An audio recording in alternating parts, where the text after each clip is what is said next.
एक कपल अपने नेबर्स पर स्पाई करने लग जाते हैं। उनके बारे में उन्हें बहुत सारी चीज़ें पता चलने लगी, जैसे कि हस्बैंड का अफेयर चल रहा है। इनका सिलसिला इतना ज़्यादा बढ़ जाता है कि उनकी खुद की लाइफ में इफेक्ट होने लग गया। इस सब के पीछे बहुत सारे राज थे। हेलो फ्रेंड्स, आज मैं आपको इसी कंसेप्ट पर बेस्ड 2021 की वोयर से एक Hollywood mystery thriller movie explain करने वाला हूँ। इसका ट्विस्ट और एंडिंग बहुत ही अमेजिंग है, तो अंत तक इस वीडियो को ज़रूर देखिएगा। अगर आपको वीडियो अच्छा लगता है तो प्लीज़ इसे लाइक और कमेंट ज़रूर कर दीजिए। बिना किसी देरी के एक्सप्लेनेशन स्टार्ट करते हैं। मूवी के स्टार्टिंग में हम एक मैरिड कपल को मूव इन करता हुआ देख सकते हैं। अपना नया घर देखकर ये बहुत ही खुश थे। इसमें वाइफ का नाम है पीपा और हस्बैंड का नाम है थॉमस। इवनिंग में सेलिब्रेट कर रहे थे, अपनी फ्यूचर लाइफ के लिए बहुत ही ऑप्टिमिस्टिक थे। तभी इन्होंने अचानक अपने नेबर्स को देखा। अपनी खिड़की से नेबर्स के घर में क्या चल रहा था, ये सारी चीज़ें वो देख सकते थे। अचानक से नेबर्स इंटीमेट होने लग गए। ये दोनों इस बात का मजा ले रहे थे, पर बाद में रियलाइज करते कि उन्हें अपनी प्राइवेसी देनी चाहिए। फिर उठकर वहां से चले गए। आज रात पीपा थॉमस के साथ इंटीमेट होना चाहती थी, पर थॉमस थक गया था तो सो जाता है। कल रात अपने नेबर्स के साथ क्या हुआ, ये बात पीपा अपने फ्रेंड को बताती है। फ्रेंड ने कहा कि वो लोग तो खुद चाहते होंगे कि लोग उन्हें देखें, तुम्हें एक दूरबीन लेकर जाना चाहिए। पीपा एक आई क्लिनिक में काम करती है। उसकी बॉस बहुत ही स्वीट थी और नए घर के लिए उसे गिफ्ट देकर जाती है। काम से घर पर आने के बाद भी वो दोनों इन नेबर्स को ही देख रहे थे।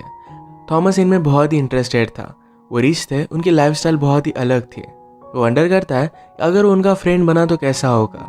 अचानक से इन्होंने देखा कि नेबर चोक करने लग गया था। उसकी वाइफ को ये बात पता नहीं थी। ये जाकर उसे हेल्प करने वाले थे, तभी नेबर की वाइफ ने नोटिस कर लिया। नेबर की जान बच जाती है।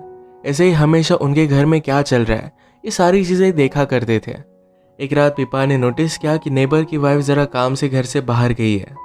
नेबर एक फोटोग्राफर था, पर उसकी बॉडी बहुत ही परफेक्ट थी। ये पीपा नोटिस कर रही थी। अगले दिन काम से वापस आते वक्त पीपा सचमुच में दूरबीन लेकर आती है। इन्होंने जब इसे देखा तो फोटोग्राफर के साथ एक मॉडल थी। ये दोनों मिलकर न्यूड हो गए। इसके तुरंत बाद वो इंटीमेट होने लग गए थे। इनकी खुद के मैरिज लाइफ में भी ज़्यादा स्पार्क नहीं था। पीपा को आइडिया आया और उनके साथ ये खुद भी इंटीमेट होने लग गए। रात में नेबर की वाइफ घर पर वापस आई। पीपा को बहुत बुरा लगता है कि उसका नेबर अपनी वाइफ पर चीट कर रहा है। इन सब बातों को लेकर वो अपने फ्रेंड्स के साथ डिस्कस कर रहे थे। पीपा वंडर करती है कि अगर वो अपने नेबर को सुन पाए तो बहुत ही अमेजिंग होगा। थॉमस के फ्रेंड ने थॉमस को एक लुक दिया। इसके बारे में उससे पूछा जाता है तो फ्रेंड ने कहा कि थॉमस ने अपने कॉलेज में ऐसा कुछ किया था। वो एक लड़की को लाइक करता था, उसके रूम में क्या था ये सुनना चाहता था। एक लेज़र टेक्निक की मदद से रूम में क्या चल रहा है ये बात आप सुन सकते हो। थॉमस बैकग्राउंड म्यूजिक देने का काम करता था, तो इन सब चीज़ों के बारे में उसे पता था। पीपा इस बात के लिए एक्साइटेड होके वो थॉमस को सारा सेटअप करने के लिए कहती है। थॉमस ने कहा कि ये चीज़ इलीगल है और इन्हें अगर ये करना होगा तो उनके घर में जाकर एक शाइनी ऑब्जेक्ट रख कर आना पड़ेगा, जैसे कि एक छोटा सा मिरर, जिससे लेज़र बीम रिफ्लेक्ट होकर उनके घर में आएगा और ये सब रीड कर पाएंगे। पीपा ने फिर से नेबर्स के घर में देखा तो आज रात उनके यहाँ कॉस्ट्यूम पार्टी थी। एक कॉस्ट्यूम पहनकर घुस जाते हैं। नेबर इनको देखता है और एक वॉल के पास लेकर गया। इनकी बहुत ही अमेजिंग सी फोटो ली। पीपा छुप के से मिरर रख देती है। घर पर आने के बाद इन्होंने सब सेटअप किया और सारी चीज़ें सुन सकते थे। नेबर्स के बीच में फाइट चल रही थी। वाइफ हस्बैंड से कहती है, पार्टी में तुम किसी लड़की के साथ बेडरूम में थे। हस्बैंड कहता है कि ऐसा कुछ भी नहीं था। मैं फोटोग्राफर हूँ तो तुम मुझ पर हमेशा शक करती रहती हो। ये मेरा काम है तो मुझे सब कुछ चीज़ें करनी पड़ती है। अगर तुम्हारी वजह से मैंने जॉब छोड़ दी तो हम ये सब अफोर्ड कैसे कर पाएंगे।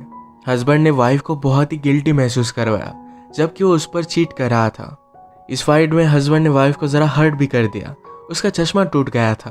अगले दिन कोइंसिडेंस से वाइफ अपना चश्मा बनाने के लिए पीपा के क्लिनिक में आई। पीपा उसे देखकर बहुत ही सरप्राइज थी।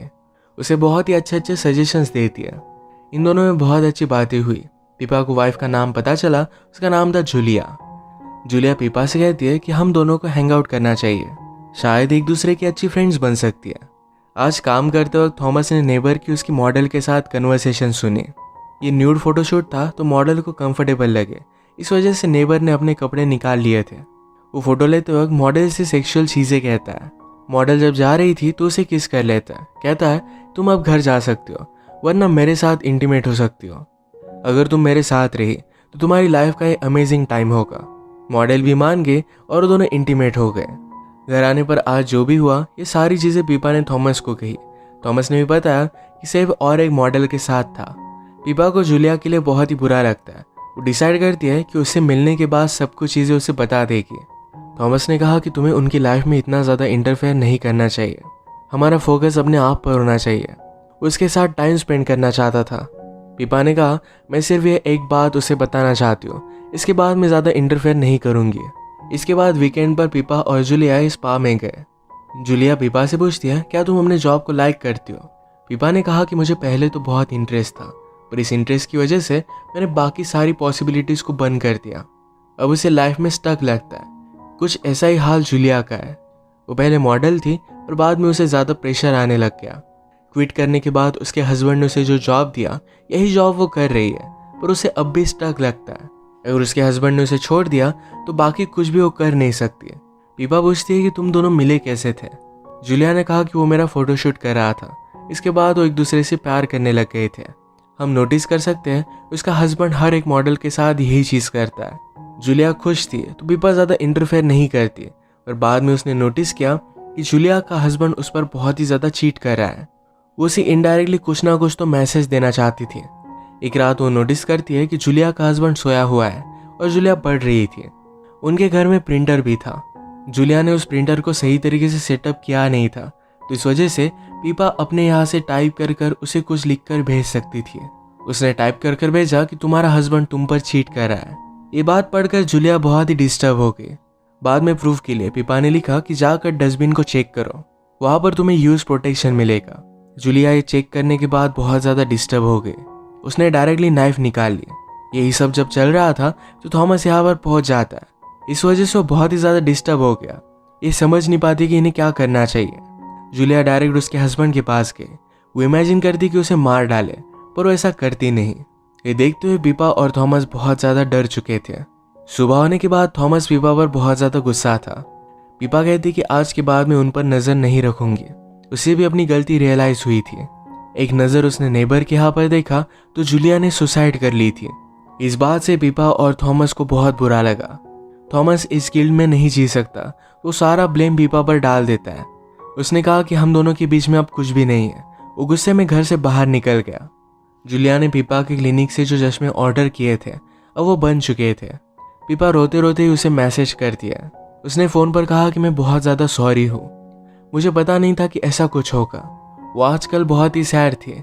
हस्बैंड का नाम था सेब, तो सेब को जब वो देखती है तो बहुत ही ज़्यादा सैड था। वो सैड होकर बार में चला गया तो पीपा भी उसके पीछे पीछे आई। पीपा को देखने के बाद सेब उसके पास आ जाता है। कहता है कि मुझे लगता है कि शायद मैं तुम्हें जानता हूँ। सेब को एक सवाल खाए जा रहा था। ये सवाल वो पीपा से पूछता है। वो उसे पूछता है कि विदाउट मीनिंग अगर आप किसी के साथ हो तो उससे क्या फ़र्क पड़ता है? जिन लोगों से आप प्यार करते हो वो प्यार कम नहीं होने वाला। इसका मतलब है जब वो किसी और मॉडल के साथ होता था तो उसे सब मीनिंगलेस लगता था। वो प्यार तो जूलिया से ही करता था। ये बात सुनकर पीपा को बहुत बुरा लगा। इसके बाद सेब ने पीपा को अपने घर पर बुलाया तो वो भी चली जाती है। उसे कहता है कि तुम बहुत ही ब्यूटीफुल हो, मैं तुम्हारा फोटो शूट कर सकता हूँ। उससे भी कंफर्टेबल फील कराने के लिए उसने अपने कपड़े निकाल लिए। फोटो शूट करते हुए एक दूसरे के करीब आ गए और इंटीमेट होने लग गए। बहुत सारे दिन बीत गए थे तो थॉमस को बुरा लगता है। वो पीपा को सॉरी बोलने के लिए उसे मनाने के लिए घर पर आया। उसने दूरबीन से नोटिस किया कि पीपा और सेब ये दोनों इंटीमेट हो रहे हैं। इस बात से वो बहुत ही ज़्यादा हर्ट हो गया। वो आज रात वैसे भी ड्रंक था। अगली सुबह जब पीपा घर पर आई तो देखती कि थॉमस ने सुसाइड कर ली थी। इससे वो बहुत ज़्यादा डिस्टर्ब हो गई। जो भी उसके साथ हुआ था ये किसी ना किसी को तो उसे बताना था, तो अपने फ्रेंड को सब कुछ वो बता देती है। वो कहती कि ये सब मेरी वजह से ही हुआ है। फ्रेंड ने कहा कि तुम इन बातों के लिए खुद को ब्लेम नहीं कर सकती। तुमने गलती तो की, पर बाकी लोग क्या करेंगे इस पर तुम्हारा कोई भी कंट्रोल नहीं था। पीपा ने कहा कि मुझे एक बार सेब से मिलना है, इससे शायद उसे ठीक लगेगा। आज रात सेब का एक एग्जीबिशन था तो वहाँ पर वो पहुँच जाती है। इस एग्जीबिशन में जब फोटोग्राफ्स दिखाई जाती है तो इसमें डायरेक्टली पीपा की फोटोग्राफ थी। उसका फोटोशूट सक्सेसफुल था तो अपनी वाइफ को डेडिकेट करता है। उसने जूलिया को स्टेज पर बुलाया। जूलिया अब भी जिंदा थी। जो भी हुआ था ये सिर्फ वो पीपा और थॉमस को दिखाने के लिए कर रहे थे। एक्चुअल जब पीपा और थॉमस उन्हें देख रहे थे तो ऊपर के हिडन कैमरेज से सेब और जूलिया उनकी सारी फोटोज लिया करते थे। सेब के फोटोशूट का थीम था कि अगर आप लोगों की लाइफ में इतना ज़्यादा ध्यान दोगे तो आपकी खुद की लाइफ बर्बाद हो सकती है। फाइनली इस एग्जीबिशन में थॉमस की सुसाइड की फ़ोटो भी उन्होंने दिखाई। जो भी पीपा और थॉमस ने देखा, ये सेब और जूलिया ने मिलकर जो स्टोरी बनाई थी, यही वो उन्हें दिखा रहे थे। सब देखने के बाद पीपा बहुत ज़्यादा डिस्टर्ब हो गए। उनके गेम की वजह से थॉमस की जान गई। उसने जाकर सेब और जूलिया के घर में देखा तो उनका सारा सेटअप बनाया हुआ था। सक्सेस के बाद सेब और जूलिया का जब इंटरव्यू चल रहा था तो उनसे पूछा जाता है कि आपने जो भी किया, इस वजह से थॉमस की जान गई, क्या आप इसके लिए खुद को रिस्पॉन्सिबल नहीं मानते? सेब ने कहा कि ऐसा कुछ भी नहीं है, जो भी हुआ वो बुरा हुआ और इसमें हमारा कोई भी हाथ नहीं था। उनका फोटोशूट सक्सेसफुल हुआ तो उन्हें बहुत अच्छा लग रहा था। सेब और जूलिया के घर पर एक वाइन गिफ्ट आई थी जो बहुत ही एक बड़े मैगजीन से थी। सेब को आजकल बुरा तो लग रहा था पर वो लोगों के सामने नहीं दिखा रहा था। वो जूलिया से पूछता है, क्या तुम्हें थोड़ी सी भी गिल्ट नहीं होती? अचानक से इनकी प्रिंटर पर एक नोट आया जो पीपा ने लिखा था। इसमें वो लिखती है कि मुझे पता है थॉमस ने सुसाइड नहीं की थी। सेब ने कैमरे से देखा तो पीपा छत पर थी, उसका पीछा करने लगते हैं। पीपा भागते भागते अपने ऑफिस आ गई। सेब और जूलिया उसे पकड़ लेते हैं, कहते तुम कह क्या रही थी, क्या तुम्हारे पास कोई प्रूफ है? पीपा ने कहा कि तुमने मुझे सीड्यूस किया। थॉमस उस रात घर पर आकर ड्रंक हो गया था, पर शायद उसकी ड्रिंक में तुमने कुछ मिला दिया था। सेब और जूलिया कुछ बोल पाते तभी अचानक से उन्हें चक्कर आ गई। एक्चुअल में अभी अभी जो वाइन वो पी रहे थे ये किसी मैगजीन से नहीं आई थी, तो पीपा ने ड्रग्स मिलाकर वो वाइन उन्हें भेज दी थी। सेब जब बेहोश हो रहा था तो पीपा उसे कहती है, अब तुम कुछ भी देख नहीं पाओगे। उनके बेहोशी की हालत में पीपा अपनी मशीन से उन्हें हमेशा के लिए अंधा कर देती है। यही पीपा का रिवेंज था। अब सेब और जूलिया कभी भी किसी को भी देख नहीं पाएंगे। उन्होंने शायद थॉमस को मार दिया, शायद नहीं मारा, पर फिर भी उन्होंने जो भी किया था ये सब कुछ बहुत ही ज़्यादा गलत था। पीपा के रिवेंज के साथ ये मूवी एंड हो जाती है। अगर आपको वीडियो अच्छा लगा तो प्लीज़ इसे लाइक और कमेंट ज़रूर कर दीजिएगा। ये बहुत सारी मूवीज़ लेकर आता रहता हो तो प्लीज़ इस चैनल को सब्सक्राइब कर दीजिए और बेल नोटिफिकेशन आइकॉन दोनों मत भूलिएगा। हम फिर से मिलेंगे और एक नई मूवी के साथ। तब तक के लिए थैंक यू और आप अपने आप का ख्याल रखिए।